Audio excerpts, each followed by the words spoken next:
सांगलीचे खासदार विशाल पाटील जर भाजपमध्ये आले तर त्यांचं स्वागत. मंत्री राधाकृष्ण विखे पाटील यांचं वक्तव्य.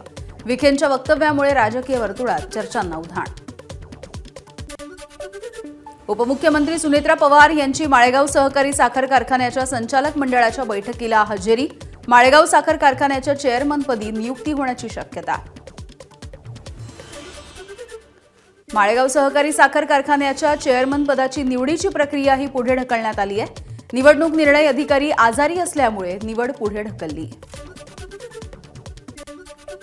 सांगली जिल्हा परिषदेमध्ये 1.25 वर्षासाठी अध्यक्षपद देईल त्याच पक्षाला आमचा पाठिंबा. राष्ट्रवादीची भूमिका तर वरिष्ठ पातळीवरच्या नेत्यांसोबत चर्चा करून निर्णय घेऊ. राष्ट्रवादीचे सांगली जिल्हाध्यक्ष निशिकांत पाटील यांची माहिती. नवी मुंबईमध्ये सानपाडा पाम बीच रोड लगतच्या 400 झाडांची पालिका कत्तल करणार. झाडं वाचवण्यासाठी पर्यावरण प्रेमींचं साखळी आंदोलन. बीच रोडच्या लगत सर्व्हिस रोड तयार करण्यासाठी झाडांचा बळी. अमेरिका आणि इस्रायलने इराणवरती केलेल्या हल्ल्यानंतर काही तासांमध्ये सोन्याच्या आणि चांदीच्या दरामध्ये मोठी वाढ होतीये. सोन्याचे दर 11,000 रुपयांनी वाढले तर चांदीच्या दरामध्ये 25,000 रुपयांची वाढ. सोन्याचे दर सध्या प्रतितोळा 1,75,000 रुपयांच्या वर तर चांदीचे दर 3,03,000 रुपये.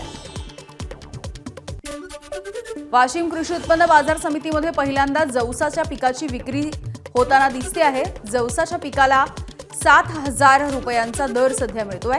वाशिमच्या बाजारामध्ये पहिल्यांदाच जवसाची खरेदी विक्री. जवसामध्ये ओमेगा 3 आणि इतर औषधी गुणधर्म असल्यामुळे जवसाच्या बियांची मागणी मोठी आहे. राज्यामधील प्रमुख बाजारपेठांमध्ये नवीन गहू आणि ज्वारीची आवक सुरू झाली आहे. अत्याधुनिक यंत्रसामग्री, सुधारित वाण आणि खतांचा योग्य वापर यामुळे यंदा गव्हाचं उत्पादन वाढलंय.